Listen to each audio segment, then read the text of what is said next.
Beethoven's Fifth Symphony is probably the best-known piece of classical music. It has been discussed and analyzed many times. It would seem there's nothing to add. But in fact, in one crucial respect, most of the analyses of this piece miss an essential point. This movement is characterized by an extraordinary energy, coming largely from the upbeat repeated note motive heard right at the start, which permeates the whole movement. This motive is familiar to any classical music lover. The standard analysis of this movement tells us that the whole movement is built up from this motive. Oddly, most of the time nobody mentions that fermata on the last note. But that stop is the really interesting part of Beethoven's musical idea, because listening to the movement, one is struck time and again by the interruptions to the eighth note momentum. Music that's quick and energetic attracts the listener through its visceral energy. But if that is all, unless the music keeps speeding up, at a certain point the rhythmic drive simply becomes a norm, and we notice it less. But here Beethoven creates a powerful dramatic conflict because the energy is continuously called into question by these dramatic interruptions. Only at the end of the movement is there a resolution to this conflict. Let's look at this in more detail. In the opening bars, we first hear the motive twice presented loudly, interrupted by the fermata, giving us an immediate sense of great energy, firmly controlled. In the following bars, the motive restarts, softly now, maintaining its momentum into a crescendo right before the cadence in measure 21. Note how the harmonic rhythm starts slow and gradually speeds up, starting in measure 15. Then the constant repetitions of the motive are dramatically interrupted by 3 slicing chords in measure 19-20. And now, what's that held G in the violins doing there in measure 21? Because this piece is so familiar, it's easy to forget the incredible shock that must have been to the first listeners. It almost sounds like a mistake. Not only has the momentum bumped to a stop, but it culminates in this very salient anomaly. And the answer will be a long time coming. The combination here of the rhythmic stop and that anomaly makes for enormous suspense.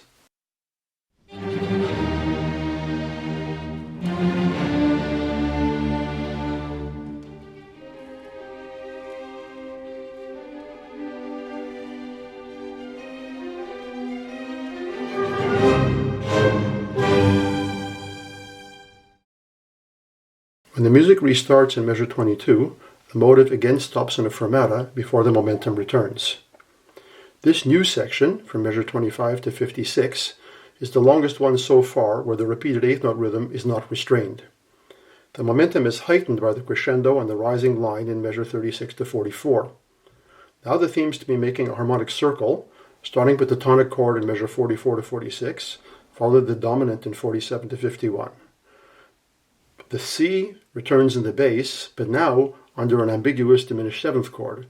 So when the rhythm again bumps to a stop in measure 56, the effect is very intense. Another slicing chord becomes the dominant of the new section, which is going to be in E flat major. Clearly this halt is a major punctuation. The transition theme starts off once again with the eighth note motive, but now followed by 3 declamatory half notes in measure 59 to 62. When the more lyrical second theme arrives in measure 63, it's still regularly punctuated by the eighth note motive in the bass, maintaining a kind of nervous energy in the background. This recurs in measure 65, 69, measure 73, and so on. These interspersed presentations of the eighth note motive arrive more frequently, every 2 bars, starting in measure 84, as the upper melodic line gets more and more obsessive. Finally, the phrase reaches its climax in measure 94, stopping momentarily on the dominant 7th of E flat. Then there's a new sense of freedom as the eighth notes now turn around a new appoggiatura figure in a simpler homophonic texture. The same phrase is repeated starting in measure 101, but without the held dominant 7th chord.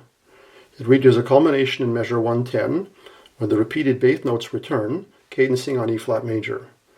There's a feeling of temporary triumph here, with several cadential stops in measure 117, 119, and 121, bringing the exposition to a close.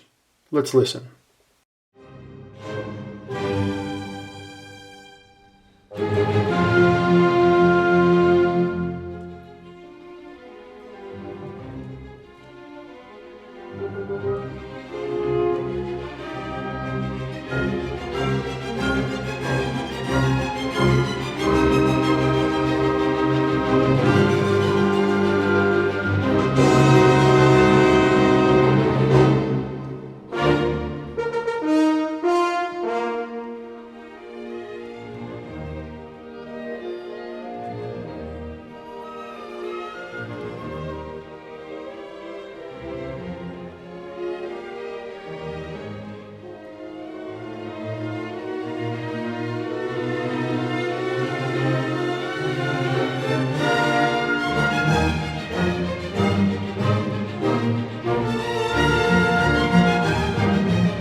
triumph is immediately called into question at the start of the development. The motive is repeated twice, and the second time, once more, there is a fermata.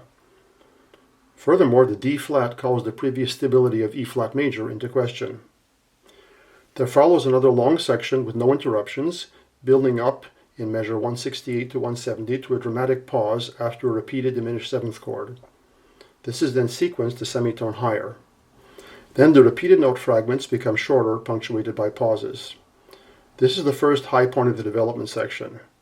In measure 179, there follows a section based on the transition theme. Since this theme alternates between the eighth note motive and longer notes, there's a somewhat heavier rhythmic feeling here, as the momentum is being pulled back. The syncopations in the bass, in measure 182 and 190, also create rhythmic tension. This is sequenced starting in measure 187. The next section, beginning in measure 195, is triggered once again by the transition theme, but now it reduces to just half-note chords, continuously alternating in register. The harmony wanders far from the home tonic as though we are getting lost. A diminuendo reduces the music momentum, so when the eighth note motive returns one single time loudly in measure 228, the effect is quite shocking. The subdued chords resume in measure 233. This is interrupted again in measure 240, but this time we have only the eighth note motive without the half notes, repeated on the same pitches no less than 8 times, leading finally to a return of the opening, the start of the recapitulation. This insistent repetition draws our attention as nothing else could to the fermata in measure 248. To sum up, the development is highlighted first the original form of the first theme, then the reduced momentum of the transition theme, and finally a climactic return to the opening of the symphony, much dramatized here by those insistent upbeat bards in measure 240-248. Note how the return of the beginning here is much more dramatic than the initial original presentation, since it arrives at a local climax further accentuated by the preceding contrasts.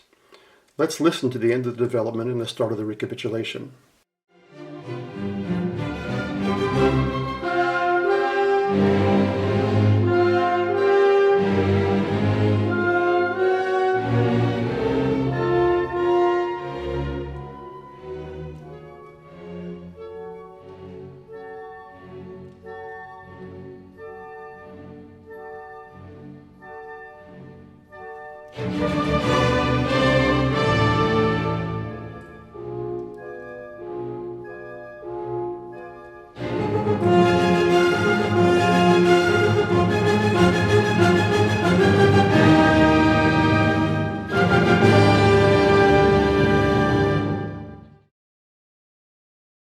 The music goes on as it did previously, but when the dramatic pause that left that enigmatic high G sustaining the exposition returns in measure 267, it leads here to the most striking contrast in the whole movement, on oboe solo, adagio. Finally, the anomaly is explained. That strange held G in measure 21 was not a mistake. It prepared the way for this extreme emotional contrast. Listen.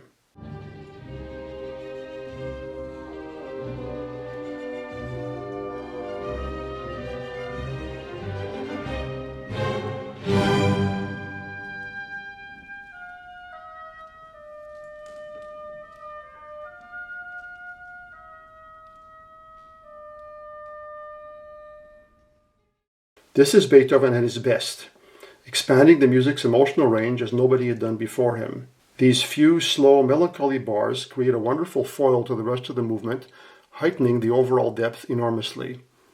This is the point in the movement where the momentum reduces to almost nothing. After this, the recapitulation proceeds as expected, up until measure 374, where the coda begins. A coda normally consists of repeated cadencing in order to create a sense of harmonic finality. This coda is no exception. First, the main motive is repeated on C, and then in measure 382 on D flat, over a striking Neapolitan harmony. It comes to an abrupt stop in measure 386, and then follows a quiet echo in measure 387 to 8, as though questioning all that nervous energy. In measure 390, the harmony then moves up a step onto a diminished seventh chord, stopping again in 395. Then in measure 398, the transition theme arrives again in C minor, but now the accompanying eighth note motion barely stops. Starting in measure 407, the texture is greatly simplified. No more counterpoint, just simple sequences making the momentum more straightforward. In measure 423, the eighth note momentum of the previous measures settles down into a more straightforward march, all in quarter notes, deriving from the bass line in the previous measures. There is a momentary cadence in measure 439, then another cadence is avoided in measure 461. What seems like yet another cadence is circumvented in measure 469, where the eighth note motive comes back, culminating in another dramatic return to the opening, fortissimo, in measure 478.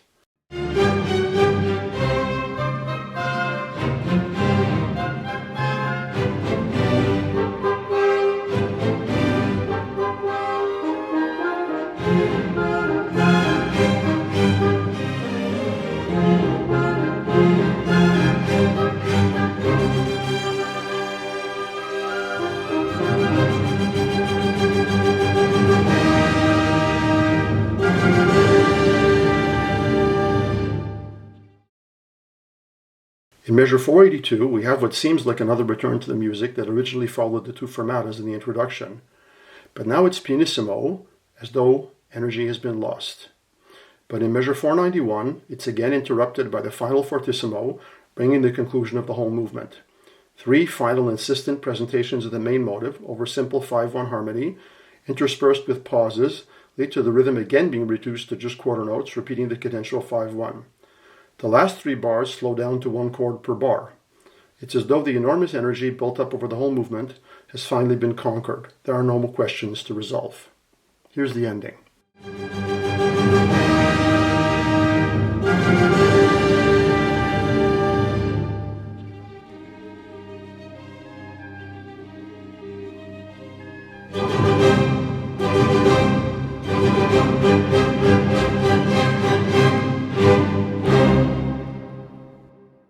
There's a lot more to say about this movement, but my main point here is how many of the movement's most striking moments turn around interruptions to the eighth note momentum. This is a good part of what gives the music its intense dramatic tension. Managing momentum is a critical part of the composer's craft, since its effect on the listener is so visceral. Beethoven's many different ways of first creating momentum, then bringing it into question, are a big part of what makes this movement so memorable, and they add enormously to the music's expressive range.